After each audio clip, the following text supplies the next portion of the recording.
तो देखो चैप्टर कौन सा है ये? चैप्टर 5 कौन सा है? AP arithmetic progress. इसमें क्या होता है कि जैसे सीढ़ी होती है ना, सीढ़ी जो बनती है अपने यहाँ, तो सबकी डिस्टेंस सेम होती है, डिस्टेंस सेम होती नहीं, दूरी क्या होती है सबकी सेम होती है, इक्वल होती है ना।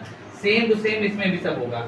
जैसे मान लो अब तुमको कोई क्वेश्चन दिया हो 3 5 7 11 sorry 9 11 13 dot dot dot dot. अब तुमसे पूछे ये एपी में है कि नहीं है? किसमें पूछे? एपी में है कि नहीं है? तो चेक कैसे करेंगे देखो। इस वाले को क्या बोलते हैं? इस वाले को आगे वाले बोलेंगे ए रहता है। क्या रहता है ये? ए। और डी निकाला। डी मतलब होता है कॉमन डिफरेंस। अगर कॉमन डिफरेंस सेम आ गया, अगर कॉमन डिफरेंस क्या आ गया? सेम आ गया, तो वो एपी में है, नहीं तो नहीं है। कॉमन डिफरेंस, अब इसका फार्मूला क्या होता है? जैसे हम निकालना होगा D1, इसका फार्मूला होगा D2 माइनस D1 बराबर क्या होगा? A2 minus A1। इसको A1 मानते हैं, इसको क्या मानते हैं? A2 को, इसको A3, ये क्या हो गया? A4, ये A5। ऐसे direct A1 A2 A3 A4 A5 तक आ जाएगा। समझ आ गया? D मतलब क्या होता है? Common difference. और D का फार्मूला कैसे निकलेगा? अगर D1 निकालना होगा तो क्या निकलेगा? A2 minus A1। अगर आपको निकालना होगा D2 तो क्या लिखोगे? A3 minus A2। अगर D3 निकालना होगा तो क्या लिखोगे? A4 minus A3। कोई दिक्कत? आया समझ में? Yes sir. आ रहा है? ठीक। अब देखो सेम डिफरेंस आ रहा नहीं आ रहा है? A2 की वैल्यू कितनी है? 5 और A की वैल्यू कितनी है? 3। कितना आया? 2। सही है, डिफरेंस सेम है। A2 निकला। इसमें देखो इसमें कितनी है? 7। A3 कितना है? 7। A2 कितना है? 5। कितना आ गया? 2। इसमें देखो A3 के A4 कितना है? 9 और इसमें कितना है? 7। कितना आ गया? 2। तो D सब में क्या आ रहा है? 2। सब में कॉमन सेम आ रहा नहीं आ रहा है? Yes sir. सेम कॉमन आ रहा नहीं आ रहा है?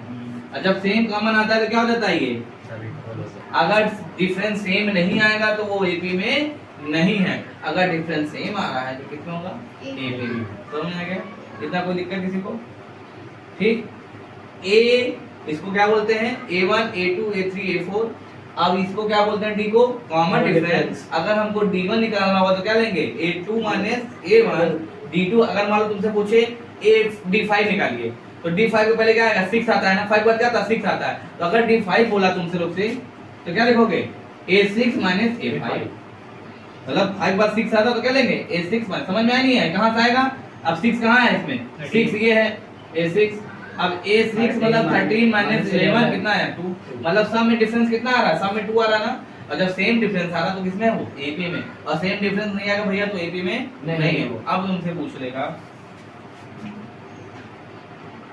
जैसे ये वाला देखो। अब तुमसे पूछ लीजिए 9 11 15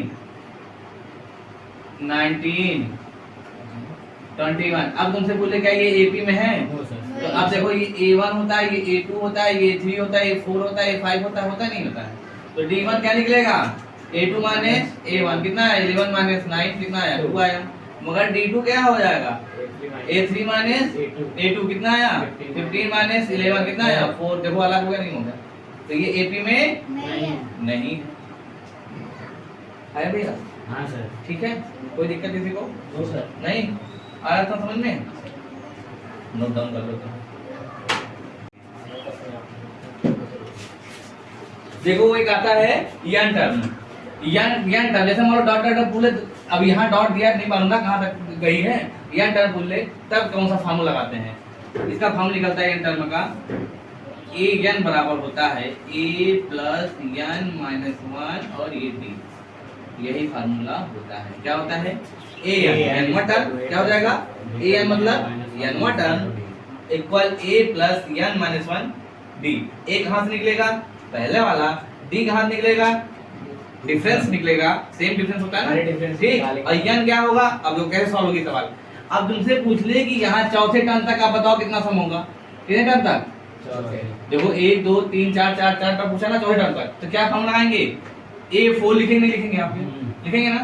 उसके बाद A की वैल्यू कितनी दी है 3 यानी कितना दिया है 4 देखो 4 चौथा टर्म पूछा ना 4 टर्म 4 -1 और D कैसे निकालते हैं D1 बराबर कैसे निकालेंगे D2 minus A1 A2 minus A1 कितना जाएगा 5 माइनस 3 कितना आया 2 आया 2 आया तो D कितना निकला 2 3 प्लस 4 में से 1 गया 3 into 2 कितना आ गया 3 प्लस कितना आया 9 आएगा पूरा टोटल 6 कितना आया 9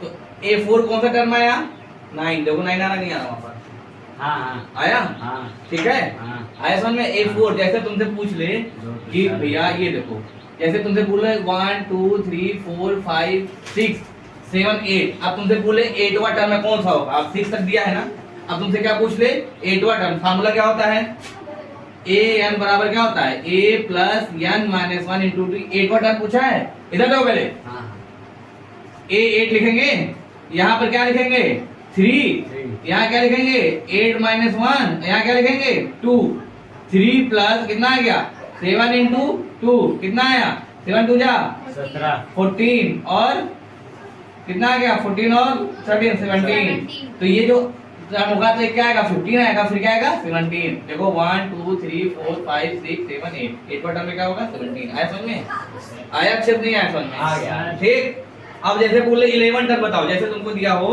देखो अभी तक हम तुमको फार्मूला बताए क्या n टर्म ना हाँ क्या था i टर्म में formula an equal to an is equal to a plus n minus 1 into d ये फार्मूला था an तो ये भी n टर्म बोले ठीक है इतना समझ में आ गया था कैसे निकालना ये भी बता दिए अब तुमसे पूछ ले सम ऑफ n टर्म ये फार्मूला तो जब सम ऑफ n टर्म बोलेगा देखो और क्यों नहीं सम ऑफ n टर्म हो जाएगा n अपान 2 ब्रैकेट में 2a plus n minus 1 into d nice ठीक बहुत बड़ा है सर कुछ नहीं बड़ा है यही चीज को यहाँ लिख दिया बस केवल आगे 2 लगा दिया और यहाँ पर n अपान 2 कर दिया ठीक फिर समझ लो n बराबर क्या हो जाएगा n अपान 2 ब्रैकेट में 2a plus n minus 1 into d लिखो जल्दी से इसको जल्दी लिखो हाँ sum of n term sum of n term ऐसा नहीं ठीक भैया अब सवाल देखो अच्छा तो वो पहले करा देता हूँ देखो जो सवाल दी थी 3 5 7 11 7 9 11 यही तो था क्वेश्चन इसके पहले वाला जो कराए थे हाँ सर अब तुमसे पूछ ले कि चौथे टर्म का सम बताइए कहाँ तक का देखो पहले समझो इधर चौथे टर्म का सम बताइए कहाँ तक का तो चौथे टर्म का ऐड करो कितना आएगा 8 आया 8 1 कितना आया 15 आया और 15 और 9 59 24 आया कितना आया 24 आ रहा है ऐसे अब हम उनको फार्मूले निकाल देंगे देखो कैसे फार्मूला 24 आएगा वो मतलब पूछा है चौथे टर्म का यसन तो ये यसन बराबर 4 पूछा है ना तो यहाँ क्या जाएगा 4 अपान 2 फिर क्या हो जाएगा 2 a की वैल्यू कितनी है 3 तो यार की वैल्यू कितनी है 4 माइनस 1 और डिफरेंस कितना निकला था 2 डिफरेंस नहीं निकला था रखो कार्ड कितना आ गया 2 यहाँ कितना आया 6 यहाँ कितना आया 3 इंटू 2 2 ये कितना आया 6 प्लस 6 कितना आया 2 इंटू कितना 12 और कितना जाएगा 24 आया नहीं है एकदम आया समझ में ये अभी छोटे टाइप के हैं अभी जब बड़े टाइप के आ जाएंगे ऐसे देखो जब ऐसे डाल के चलेंगे ऐसे करके चलने लगेंगे जब बड़ा बड़ा क्वेश्चन आने लगेगा तब कहोगे जब ऐड करने दिक्कत होगी कैलकुलेशन ये क्या हाँ थोड़ा